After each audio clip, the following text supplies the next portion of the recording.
배뇨는 소변을 잘 배출하는 것인데 배출을 잘 하기 위해서는 방광이 잘 채워져야 하고 적절히 채워졌을 때 소변을 잘 봐야 합니다. 방광은 우리 몸에서 소변을 저장하고 배출하는 역할을 합니다. 정상적인 방광은 소변이 300에서 400cc 정도 찰 때까지 압력이 증가하지 않은 채 풍선처럼 늘어납니다.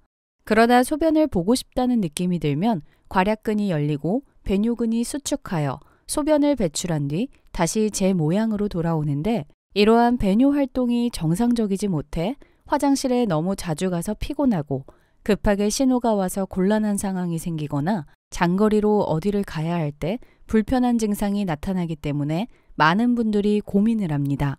특히 자다가 소변이 마려워 새벽에 일어나서 화장실을 가는 경우가 있습니다. 가끔 한두 번은 괜찮은데 종종, 자주, 매일 그런 증상이 있으면 숙면을 취하지 못해 피로가 고스란히 낮 시간으로 이어져 무기력증과 우울증에 걸릴 수 있고 어두운 방에서 화장실을 가다가 넘어져 골절상을 입을 수 있는 확률이 2배 이상 높아집니다. 특히 노년층 낙상사고는 건강에 심각한 위협을 가하고 사망의 원인으로 꼽혀 위험합니다. 나이가 들면 자연히 야간뇨가 생긴다고 생각합니다. 자연스러운 현상으로 생각해 치료에 소극적이라 증상이 나아지지 않고 야간뇨로 인해 수면장애가 생기면 결과적으로 노화와 면역력에 큰 영향을 미치게 됩니다. 급기야는 소변을 참지 못하고 실금하는 증상까지 나타나 그제야 병원에 가서 진단을 받게 됩니다. 소변을 보는 게 어려운 배뇨장애 증상은 소변을 보는 간격이 2시간 이하이거나 하루 8회 이상 소변을 보는 빈뇨, 수면 중에 요일을 느껴서 깨는 야간뇨, 소변이 갑자기 마려우면서 참기 어려운 절박뇨, 소변 줄기가 약한 세뇨, 소변을 보기 시작할 때 시간이 오래 걸리는 지연뇨, 소변이 중간에 끊기는 단축뇨, 소변을 본 후 개운하지 않고 남아있는 잔뇨 등이 있는데요.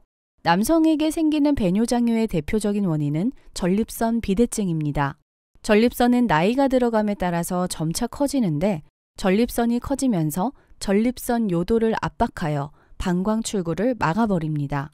이러한 이유로 전립선 비대증 초기에는 세뇨, 지연뇨, 잔뇨 증상이 나타나며 방광 출구가 막혀버린 작용으로 방광근이 점차 두꺼워지면서 방광이 점차 딱딱해집니다. 그 결과 빈뇨, 급박뇨와 같은 저장 증상까지 나타나죠. 여성에게 가장 흔한 배뇨장애 원인은 과민성 방광입니다. 많은 여성분들이 야간뇨의 증상이 있으면 방광염이라고 오해하고 있습니다. 국제요실금학회에서 정의하는 과민성 방광은 요로 감염이 없는 상태에서 절박뇨가 있으며 빈뇨, 야간뇨가 동반되는 경우인데요. 여성들의 경우 소변을 자주 보거나 급한 경우가 많으며 증상이 심한 경우에는 요실금이 동반되기도 합니다. 이러한 전립선 비대증과 과민성 방광 증상은 단기간에 좋아지지 않습니다. 하지만 매일 다음과 같은 생활 수칙을 지키면 증상이 호전되고 삶의 질이 향상될 수 있는데요. 첫 번째로는 케겔 운동입니다. 케겔 운동은 골반적인 부위의 운동 방법으로 소변 줄기를 끊거나 항문 괄약근을 조이는 느낌으로 몸에 힘을 주면 됩니다. 요도 괄약근을 5초간 수축했다가 5초간 이완하기를 4, 5회 정도 반복합니다. 동작이 익숙해지면 시간을 늘려 10초가량 근육을 수축했다가 10초 동안 이완합니다. 이 운동은 한꺼번에 많이 하는 것보다 매일 자주 하는 게 좋습니다. 두 번째로는 온열요법이 있습니다. 온열요법은 특히 전립선 비대증 증상 완화에 효과적입니다. 따뜻한 물로 반신욕을 하거나 좌욕을 하면 혈액순환이 활발해져 딱딱해지고 수축되어 있는 전립선이 부드럽게 풀어지게 됩니다. 실제로 매일 전립선 비대증 증상이 있는 남성들이 매일 2주간 좌욕을 한 결과 60%에게서 증상 호전됐다는 연구 결과가 있습니다. 세 번째로는 짠 음식을 줄이는 건데요. 호전되는 운동과 좌욕을 했다면 몸으로 들어오는 음식에도 신경을 써야 합니다. 하루 2리터 이상 과도한 물 섭취는 야간뇨의 원인입니다. 저녁 식사를 마친 후 잠자기 2시간 전에는 가급적 물을 마시지 않아야 합니다. 음식을 싱겁게 먹는 것도 관리하는 방법인데요. 체내에 과다한 소금이 축적되면 신장은 소금을 소변으로 배출하려는 활동이 활발해집니다.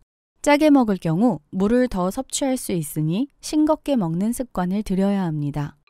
네 번째로는 알코올, 카페인 섭취를 줄이는 건데요. 이뇨작용을 유발하는 카페인 섭취를 줄이고 방광을 자극하는 매운 음식이나 탄산음료도 피해야 합니다. 음주, 커피, 고카페인 함량 음료는 야간뇨를 유발할 수 있기 때문에 최대한 피하시는 것이 좋습니다. 다섯 번째로는 몸을 따뜻하게 해줘야 합니다. 몸이 차가우면 말초혈관이 수축해서 야간뇨를 유발합니다. 특히 잠을 잘 때 몸의 체온을 적절하게 유지하는 것이 중요합니다. 평소 배뇨장에 좋은 음식을 먹어주는 것이 좋습니다. 기름진 음식이나 육류 섭취를 줄이고 섬유질이 풍부한 과일, 채소, 생선류를 많이 섭취하는 게 좋습니다. 배뇨장의 개선에 도움이 되는 음식으로 첫 번째로는 토마토가 있습니다. 카로티노이드 색소의 일종인 리코펜은 항암작용을 합니다. 카로틴과 비슷한 물질로 산화물질 제거에 가장 효과적이라 피부 노화 억제에도 좋은 효과가 있는데요. 토마토는 이미 발병한 배뇨장애에 직접적인 치료 효과가 있는 것은 아니지만 악화되지 않도록 보호하는 효과가 있어 암의 진행을 막아주며 특히 전립선암을 예방하는 데 도움이 됩니다.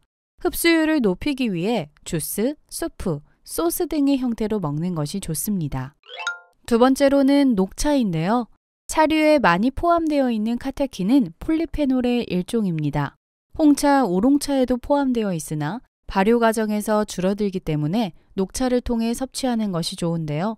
녹차의 카테킨 성분은 암세포의 진행을 억제하고 노화 방지, 심장병 예방, 고혈압 예방, 살균 작용을 합니다.